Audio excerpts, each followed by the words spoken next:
napakahalaga ng araw na ito dahil ito ang araw para sa mga member ng NanoCell.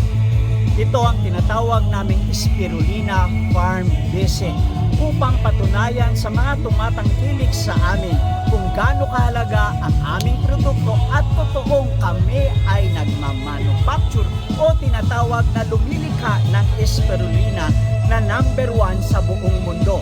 Ito ay nakakatulong mula dun sa bata hanggang sa mga senior. Sa katunayan, tunay-tunilada ang aming produkto na sobra-sobra sa dami ng aming itinanim dito.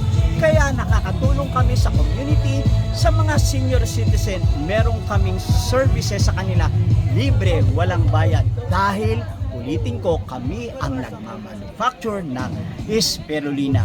At titingnan natin, nandito ang planta ng aming Spirulina. Makikita natin. Talagang napakalawak ng lugar na ito. Ito ay umaabot na 16 hectares at sa katunayan, wala pang 1/3 ang ginagamit namin.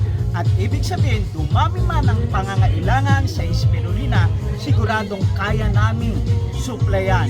Hindi lamang ang Pilipinas, kundi global pa.